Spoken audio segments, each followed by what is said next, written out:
Today we have another very frequently asked question. What is a sticker visa? What's an e-visa? What is visa on arrival? और इसका impact travel history पे क्या होता है? देखें, it's a very Pakistani problem, क्योंकि अगर आपके पास ब्रिटिश पासपोर्ट है, अमेरिकन पासपोर्ट है, तो usually you never have a sticker visa. हमेशा वीज़ा ऑन अराइवल होता है या ई वीज़ा होता है। तो पाकिस्तान में हमें रहते हुए पाकिस्तानी पासपोर्ट पे sticker visa, e visa, visa on arrival का क्या इम्पैक्ट है और क्या ये आपकी ट्रैवल हिस्ट्री पे वैल्यू ऐड करता है या नहीं करता? That's the question for today.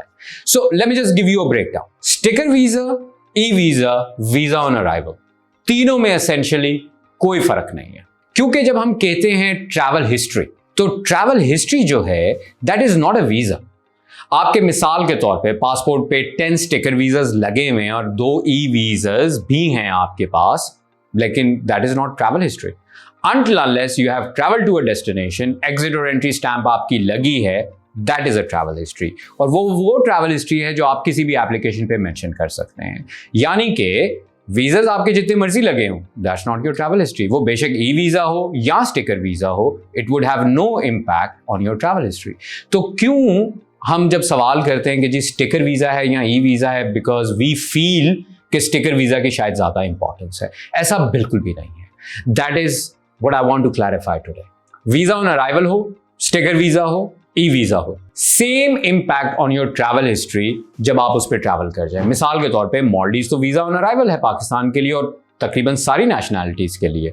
तो क्या मालदीव्स आपकी ट्रैवल हिस्ट्री पे ऐड नहीं होगा? बिल्कुल 100% ऐड होगा, और बल्कि ज़्यादा ऐड होगा, because not everyone goes to Maldives. Maldives is an exclusive destination and it holds a lot more value as well. ठीक है, इसी तरह बाली का ई वीज़ा भी है, स्टिकर वीज़ा भी है। दोनों पे अगर आप ट्रैवल करें किसी एक पे, same impact, has no difference. Seychelles is visa on arrival. Seychelles has the same value as Maldives. लेकिन फर्क नहीं पड़ता कि आप ई वीज़ा पे गए, स्टिकर वीज़ा पे गए या वीज़ा ऑन अराइवल पे गए। मोरक्को के ऊपर आपके पास यूके या अमेरिका का वैलिड वीज़ा है, तो वीज़ा ऑन अराइवल है या ई वीज़ा है, तो क्या स्टिकर वीज़ा लेना ज़रूरी है? बिल्कुल भी ज़रूरी नहीं है। ट्रैवल हिस्ट्री पे उससे कोई फ़र्क नहीं पड़ता। आपने एक चीज़ याद रखनी है, ट्रैवल हिस्ट्री का ताल्लुक वीज़ा कैटेगरी से बिल्कुल नहीं होता। Visa category meaning sticker visa, visa on arrival, e visa, ये तीनों अलग चीज़ें हैं। इसका इम्पैक्ट ट्रैवल हिस्ट्री पे कोई नहीं होता। आपने देखना आपको क्या सूट करता है। मिसाल है, बाली का स्टिकर वीज़ा भी है, ई वीज़ा भी है। ई वीज़ा की कॉस्ट स्टिकर वीज़ा से थोड़ी सी ज़्यादा है और उसके लिए कोई डॉक्यूमेंट्स नहीं चाहिए। तो अगर आप समझते हैं जी बाली मैंने जाना है, लेकिन मैं I don't want to go through the hassle कि जी बैंक स्टेटमेंट भी लाऊं, टैक्स रिटर्न्स भी लाऊं, सारी चीज़ें पूरी करूं, ना करें। ई वीज़ा अप्लाई कर दें और फिर भी आप ट्रैवल करेंगे। हाँ, अगर आप चाहते हैं थोड़ी कॉस्ट सेव हो जाए तो आप स्टिकर वीज़ा अप्लाई कर सकते हैं, लेकिन जब आप ट्रैवल करेंगे, e visa, sticker visa, same value, doesn't matter.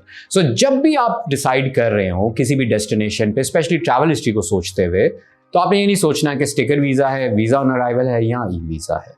तीनों बराबर हैं। हाँ, transit destinations and religious travel आपकी ट्रैवल हिस्ट्री पे वैल्यू ऐड नहीं करती, लेकिन उसके अलावा किसी भी कंट्री का जब आप ट्रैवल करें, जौन सा मर्जी वीज़ा आपने लिया हो, it has no impact, right? So आपने जब भी डिसाइड करना है, डिसाइड ऑन ईज। आप सोचेंगे जी मेरे लिए क्या ईजी होगा, जो ईजी है वो वाला वीज़ा लें और उसके ऊपर ट्रैवल करें। No difference between visa on arrival, sticker visa, and an e-visa. You have to remember this.